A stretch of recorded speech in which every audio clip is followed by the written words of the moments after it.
بسم اللہ الرحمن الرحیم ووزن الفعل شرطه ان يختص به كشمر وضرب۔ اس کی شرط یہ ہے کہ اس کو خاص کر دیا گیا ہو فعل کے ساتھ، جیسے شمرا اور ضربا، او یکون فی اولہ زیادۃ کزیادتہ، یا یہ کہ اس کے شروع میں ایسی زیادتی ہو فعل کی زیادتی کی طرح، اس کے شروع میں زیادتی ہو فعل کی زیادتی کی طرح، حال یہ کہ تا کو قبول کرنے والا نہ ہو۔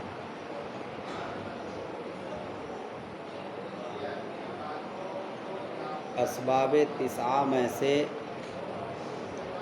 آخری سبب یہ 9واں سبب ہے، وزن فعل کو بیان کیا جا رہا ہے۔ وزن فعل کے لیے 2 شرطیں ہیں علی سبیل منع الخلو۔ علی سبیل منع الخلو کا مطلب کئی بار بتایا جا چکا ہے، یعنی خالی ہونا منع ہے، دونوں میں سے کوئی ایک ضرور ہو، دونوں ہی نہ ہوں ایسا نہیں ہو سکتا۔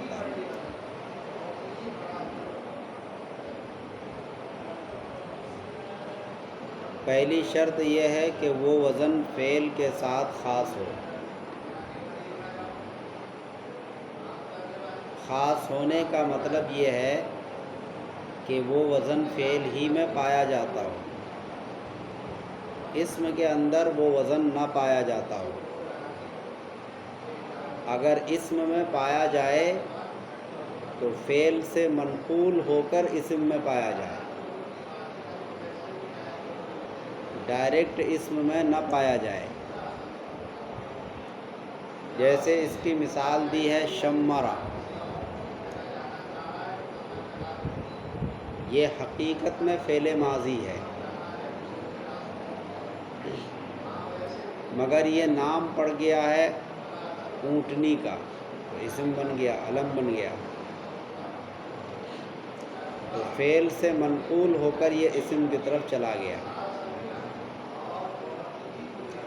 شمرا یہ حجاج بن یوسف کی اونٹنی کا نام تھا،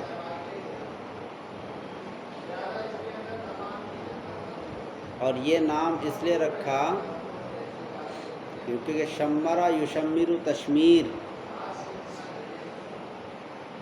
اس کے معنی ہے دامن سمیٹنا، اور جب آدمی دوڑتا ہے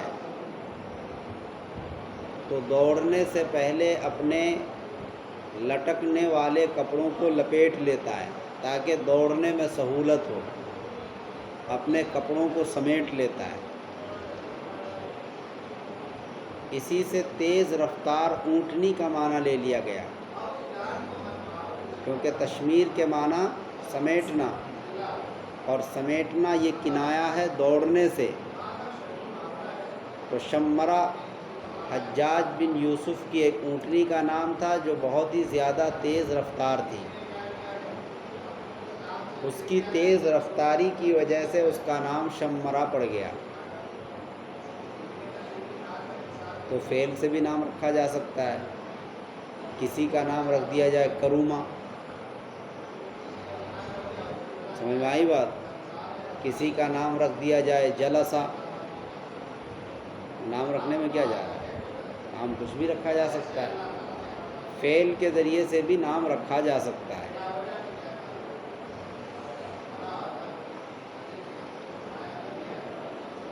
تو یہ وزن فعل کے ساتھ خاص ہو، یہ کیوں کہا گیا، یہ شرط کیوں لگائی گئی؟ معترض کہتا ہے کہ یہ وزن فعل ہی کے ساتھ خاص ہو، یہ شرط آپ نے کیوں لگائی؟ اس کا جواب یہ ہے کہ فعل کا وزن جب خلاف قیاس اسم میں پایا جائے گا تو ثقل ہوگا۔ فعل کا وزن خلاف قیاس، فعل کا وزن اسم میں پایا نہیں جاتا ہے، کیونکہ اسم الگ ہے، فعل الگ ہے، دونوں کے اوزان الگ الگ ہیں۔ فعل یہ فعل کا وزن ہے، یضرب یہ فعل کا وزن ہے، اسم کا وزن نہیں ہے، لہذا فعل کے وزن پر کوئی اسم کا وزن آ جائے یا کسی کا نام ہو جائے تو یہ خلاف قیاس ہوگا، قاعدے کے خلاف ہوگا۔ اسی لیے کہا گیا کہ فعل کا وزن جب خلاف قیاس اسم میں پایا جائے گا تو اس کی وجہ سے ثقل ہوگا، اور غیر منصرف پڑھا جاتا ہے ثقل ہی کی وجہ سے۔ اسی لیے اس وزن کے فعل کے ساتھ خاص ہونے کی شرط لگائی۔ سمجھ میں آئی بات؟ دو مثالیں انہوں نے دی ہیں، ایک شمرہ اور ایک ضربہ۔ جب دونوں علم ہوں تو یہ دونوں غیر منصرف پڑھے جائیں گے وزن فعل اور علم کی وجہ سے۔ اس کی وجہ سے وزن فعل اور علم۔ دوسری شرط ہے او یکون فی اولہ زیادۃ کزیادتہ غیر قابل للتا، یہ ہے دوسری شرط۔ یا یہ کہ اس کی شروع میں زیادتی ہو فعل کی زیادتی کی طرح، حال یہ کہ وہ تا کو قبول نہ کرتا ہو۔ فعل کی زیادتی کی طرح زیادتی ہو کا مطلب اس کے شروع میں حروف نیتا میں سے کوئی حرف ہو۔ سمجھ میں آئی بات؟ اس کے شروع میں حروف نیتا، حروف نیتا کتنے ہیں؟ کیا کیا ہیں؟ ہاں، الف تا یا نون عطینا، اسی کو اگر الٹا پڑھا جائے تو نیتا،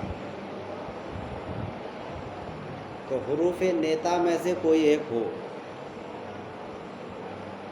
ساتھ ساتھ انہوں نے کہا کہ وہ تا کو قبول نہ کرتا ہو۔ تا کو قبول نہ کرتا ہو یہ شرط اس لیے لگائی کیونکہ جب یہ تا کو قبول کرے گا تو فعل کا وزن ختم ہو جائے گا، حالانکہ فعل کا وزن ہونا ضروری ہے، فعل کا وزن ہونا ضروری ہے۔ یہ دوسری شرط ہے، اگر یہ نہ ہو تو یہ ہو، مطلب دونوں کا ایک ساتھ ہونا نہیں ضروری نہیں ہے۔ مانعۃ الجمع، مانعۃ الخلو، سمجھ میں آئی بات؟ یہ مانعۃ الخلو ہے، یعنی خالی ہونا منع ہے۔ دونوں ایک ساتھ بھی پائے جائیں تو کوئی حرج نہیں، لیکن دونوں ہی نہ ہوں یہ نہیں ہونا چاہیے۔ اس کی مثال انہوں نے دی ہے احمر، یہ غیر منصرف ہے، ایک تو وزن فعل ہے، ساتھ ساتھ اس کے شروع میں حروف نیتا میں سے الف ہے، حروف نیتا میں سے الف ہے، اور ساتھ ساتھ اس کے آخر میں تا نہیں ہے، یہ تا کو قبول نہیں کرتا ہے، لہذا یہ غیر منصرف ہو گیا۔ دوسری مثال دی انہوں نے یعملن، یعملن کسی کا نام رکھ دیا جائے، وزن فعل ہے،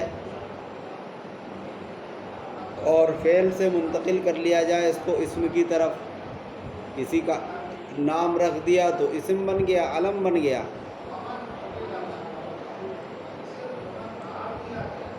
یہاں پہ شرط پائی جا رہی ہے، اس کے شروع میں حروف نیتا میں سے یا ہے،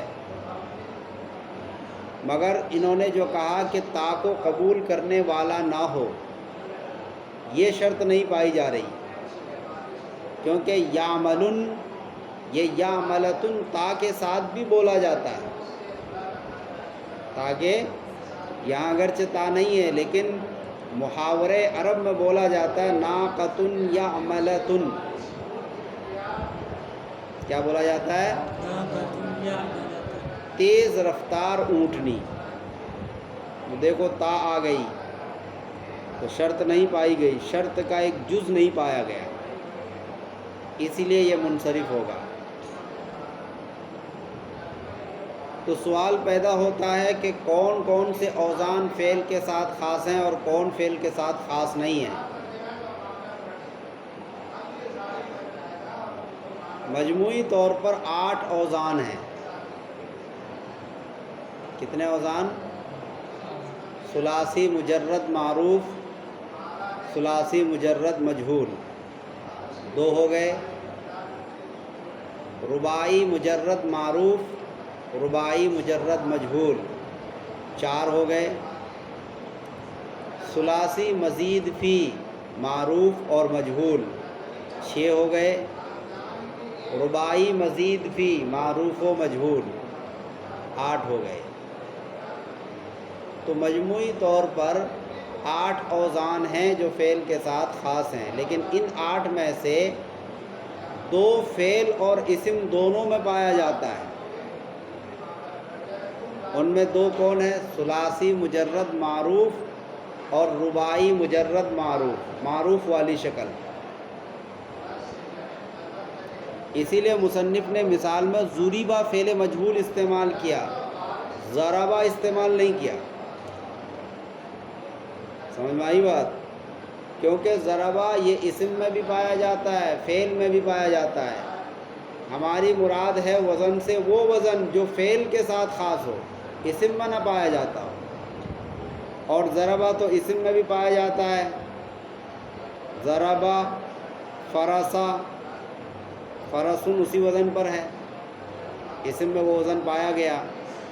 اور رباعی مجرد میں باصرہ، جعفرہ، جعفر۔ سمجھ میں آئی بات؟